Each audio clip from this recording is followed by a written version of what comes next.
రాజ్యసభ సభలో డిప్యూటీ లీడర్గా నియమితులైన కొద్ది రోజులకే ఆమ్ ఆద్మీ పార్టీ ఎంపీ అశోక్ కుమార్ మిట్టల్కు సంబంధించిన ఆస్తులపై ఈడీ ఈరోజు దాడులు చేపట్టింది. ఆప్ ఉపనాయకుడిగా పార్లమెంట్లో రాఘవ్ చద్దా స్థానంలో మిట్టల్ నియమితులైన విషయం తెలిసిందే. నివేదికల ప్రకారం దాడులు జరుగుతున్న ప్రదేశాలలో పంజాబ్లోని ఫగ్వారాలో ఉన్న లవ్లీ ప్రొఫెషనల్ యూనివర్సిటీ క్యాంపస్ కూడా ఉంది. మిట్టల్ లవ్లీ గ్రూప్ యజమాని. ఈ విశ్వవిద్యాలయ వ్యవస్థాపకుడు, ఛాన్సలర్ కాగా ఆయన సోదరులు రమేష్, నరేష్ ఈ యూనివర్సిటీలో సహా యజమానులు. ఆ 10 మంది ఎంపీలలో ఒకరైన మిట్టల్ 2022లో రాజ్యసభకు ఎన్నికయ్యారు. ఆయన రక్షణ, ఆర్థిక, పార్లమెంటరీ కమిటీలలో సభ్యుడిగా ఉన్నారు. మిట్టల్ ఆస్తులపై ఇప్పుడు ఎందుకు దాడులు జరుగుతున్నాయో డైరెక్టరేట్ అధికారికంగా వెల్లడించలేదు. ఫెడరల్ ఏజెన్సీ స్థానిక పోలీసుల నుండి ఎటువంటి సహాయం కోరలేదని పేరు చెప్పడానికి ఇష్టపడని ఒక అధికారి హిందుస్థాన్ టైమ్స్కు తెలిపినట్లు ఉటంకించారు.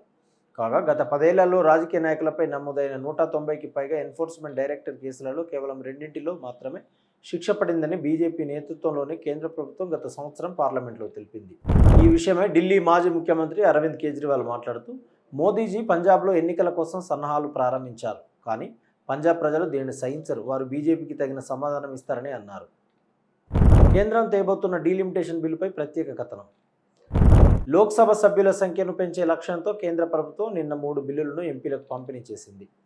రేపు జరగనున్న పార్లమెంటు ప్రత్యేక సమావేశంలో ఈ బిల్లులను ప్రవేశపెట్టడానికి కొద్ది గంటల ముందే ఈ పంపిణీ జరిగింది. ఈ 3 బిల్లులను తీసుకురావడం వెనుక మహిళా రిజర్వేషన్ను ఆచరణలోకి తీసుకురావడమేనని ప్రభుత్వం చెబుతున్నప్పటికీ, ప్రతిపాదిత చట్టాలను పరిశీలిస్తే మహిళలకు రాజకీయ ప్రాతినిధ్యానికి మించి భారీ మార్పులు తీసుకురావడానికి వీటిని ఉపయోగిస్తున్నట్లు స్పష్టమవుతుంది. ఇవి ఆమోదం పొందితే పార్లమెంటరీ సమీకరణాలు, జనాభా ఆధారిత ప్రాతినిధ్యం, కేంద్ర రాష్ట్రాల సంబంధాలు గణనీయంగా మారిపోతాయి. ఎలాంటి సంప్రదింపులు లేకుండా హడావిడిగా చేపట్టిన ఈ చర్య ద్వారా రాజకీయ అధికారం అసమానంగా ఉత్తరాదికి చేరడంతో ఉత్తర పశ్చిమ ప్రాంతాలలో స్థిరంగా గెలుస్తూ వస్తున్న రాజకీయ పార్టీలే అంటే బీజేపీ, దాని మిత్రపక్షాలే నికరంగా లబ్ధి పొందనున్నాయి. మహిళా 2023 రిజర్వేషన్ చట్టం లోక్సభ, రాష్ట్ర శాసనసభలో మహిళలకు 33% రిజర్వేషన్లను కల్పించింది. కానీ అది నియోజకవర్గాల పునర్విభజన, జనాభా గణనతో ముడిపడి ఉంది.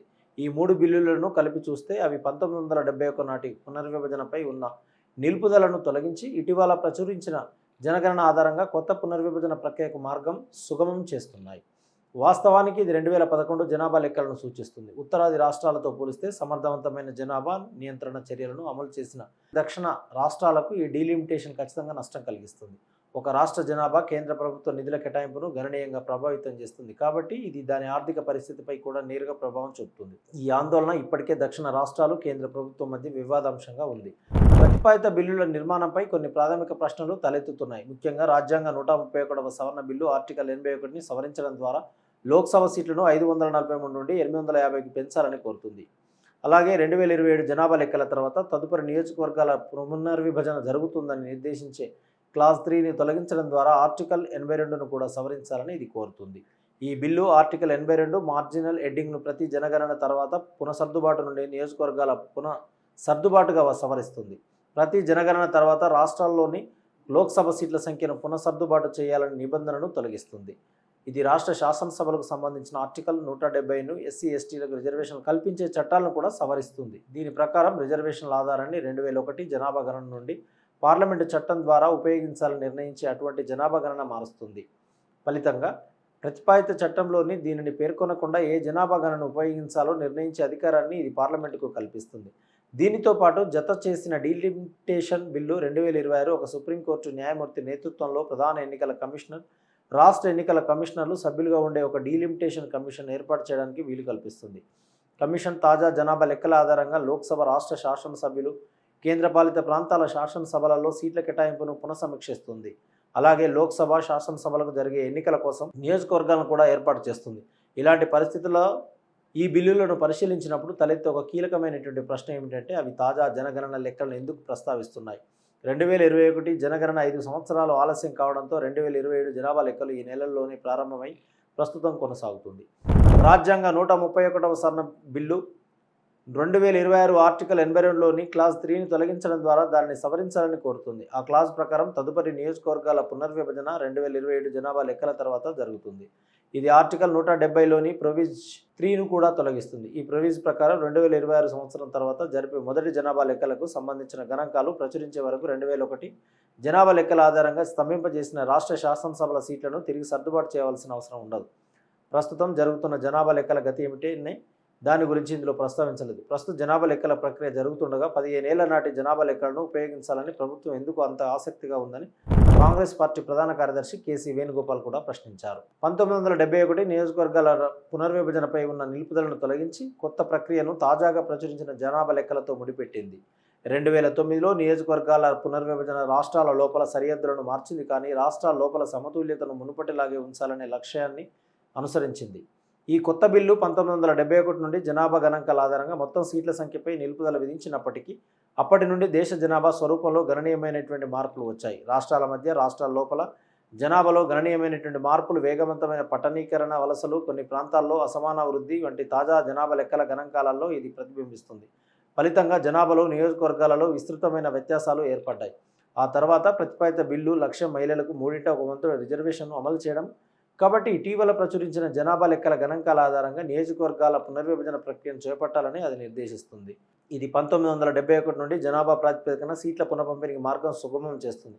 ప్రస్తుతం లోక్సభలో 5 దక్షిణాది రాష్ట్రాలకు మొత్తం 128 సీట్లుండగా ఉత్తర భారతదేశంలోని 3 అతిపెద్ద రాష్ట్రాలైన ఉత్తరప్రదేశ్, బీహార్, రాజస్థాన్లో 125 సీట్లు ఉండడం గమనార్హం. కుటుంబ నియంత్రణ చర్యలు చేపట్టి జనాభా పెరుగుదలను అదుపులో ఉంచుకున్న దక్షిణాది రాష్ట్రాలతో పోలిస్తే ఉత్తర భారత రాష్ట్రాలు అధిక వృద్ధి రేటును నమోదు చేశాయని జనాభా గణన డేటా వెల్లడిస్తుందని ది వైర్ నివేదించింది. 1971 నుండి 2011 జనాభా గణనల మధ్య ఉత్తర భారతదేశంలోని రాజస్థాన్, బీహార్, ఉత్తరప్రదేశ్, హర్యానా, మధ్యప్రదేశ్, గుజరాత్ రాష్ట్రాల మొత్తం జనాభా 150% పైగా పెరిగిందని డేటా చూపిస్తుంది. దీనికి విరుద్ధంగా అదే కాలంలో దక్షిణాది రాష్ట్రాలైన కేరళ, తమిళనాడు, ఆంధ్రప్రదేశ్, తెలంగాణ, కర్ణాటకలలో వృద్ధి 100% కంటే చాలా తక్కువగా ఉంది. దక్షిణ భారతదేశంలో మొత్తం సంతానోత్పత్తి రేట్లు స్థిరంగా 2.1 అనే పునఃస్థాపన స్థాయి కంటే తక్కువగా ఉన్నాయి. అయితే కాలక్రమేణా సంతానోత్పత్తి రేట్లు తగ్గుతున్నప్పటికీ ఉత్తర భారత రాష్ట్రాలు తమ దక్షిణాది రాష్ట్రాల కంటే గణనీయంగా అధిక మొత్తం సంతానోత్పత్తి రేట్లను కలిగి ఉన్నాయి. 2011 జనాభా గణనను ప్రామాణికంగా తీసుకుంటే దక్షిణాది రాష్ట్రాలతో పోలిస్తే ఉత్తరాది రాష్ట్రాలకు ఎక్కువ సీట్లు లభిస్తాయని ఇది సూచిస్తుంది. ఈ ప్రతిపాదిత నియోజకవర్గాల పునర్విభజన ఆర్థిక పరిణామాలకు దారితీస్తుంది. కేంద్ర పన్నుల కేటాయింపులు జనాభా పరిణామంపై ఎక్కువగా ఆధారపడి ఉంటాయి. కాబట్టి ఈ జనాభా మార్పు వనరులు పునఃపంపిణీకి దారితీయవచ్చు. తమిళనాడు, కేరళ వంటి ప్రతిపక్ష పాలిత దక్షిణాది రాష్ట్రాలు నిధుల బదిలీ విషయంలో ఇప్పటికే కేంద్ర ప్రభుత్వంతో ఘర్షణ పడుతున్నాయి. దక్షిణ రాష్ట్రాల వంటి ఆర్థికంగా అభివృద్ధి చెందిన రాష్ట్రాలు కేంద్ర నిధులకు నికారంగా సహకారం అందిస్తున్నప్పటికీ వాటికి అసమానంగా తక్కువ రాబడి లభిస్తుంది. గణాంకాల ప్రకారం 5 దక్షిణ రాష్ట్రాలు అలాగే మహారాష్ట్ర తమ అందించే దానికంటే చాలా తక్కువ పొందుతున్నాయి. వారు అందించిన ప్రతి రూపాయికి వారి రాబడి కేవలం 0.08 నుండి 0.62 వరకు ఉంది. 1971 జనాభా లెక్కలకు బదులుగా 2011 జనాభా లెక్కల ఆధారంగా నియోజకవర్గాల పునర్విభజన జరిగితే ఉత్తర రాష్ట్రాల్లో సీట్లు విపరీతంగా పెరుగుతాయి. అయితే దక్షిణ రాష్ట్రాల ప్రాతినిధ్యం తగ్గిపోతుంది. సంక్షిప్తంగా చెప్పాలంటే ఈ బిల్లులు దక్షిణ భారతదేశాన్ని ఉత్తర భారతదేశానికి రాజకీయ వలసగా మార్చే ఒక కుయుక్తితో కూడిన వ్యూహాన్ని ప్రతిబింబిస్తున్నాయి అని రాజ్యసభ సభ్యుల్లో Kerala communist party of India Marxist MP John Brittas అన్నారు. ఏప్రిల్ 23న జరగనున్న తమిళనాడు ఎన్నికల నేపథ్యంలో ముఖ్యమంత్రి ఎంకే స్టాలిన్ పార్లమెంటులో నియోజకవర్గాల పునర్విభజనను కేంద్ర ప్రభుత్వ కుట్రగా అభివర్ణించారు. తెలంగాణ ముఖ్యమంత్రి రేవంత్ రెడ్డి ఇతర దక్షిణాది రాష్ట్రాల ముఖ్యమంత్రులకు ప్రధానమంత్రి నరేంద్ర మోడీకి ఒక లేఖ రాశారు. సీట్ల పెంపులో సగభాగాన్ని దామాషా పద్ధతిలోనూ మిగిలిన సగభాగాన్ని జాతీయ వృద్ధి కోసం ఆర్థికంగా అత్యుత్తమంగా రాణిస్తున్న రాష్ట్రాలకు ప్రాధాన్యత క్రమంలోనూ అమలు చేసే ఒక హైబ్రిడ్ నమూనాను ఆయన ప్రతిపాదించారు. వాస్తవ వార్తలకు ప్రమాణం టీవీ వర్తమానం. ఈ వార్తలు ఇంతటితో సమాప్తం. మరిన్ని విశేషాలతో మళ్ళీ కలుద్దాం. నమస్కారం. సబ్స్క్రైబ్ చేయండి, షేర్ చేయండి, కామెంట్ చేయండి. వర్తమానాన్ని ప్రజల్లోకి తీసుకెళ్ళండి. ధన్యవాదాలు. థాంక్యూ.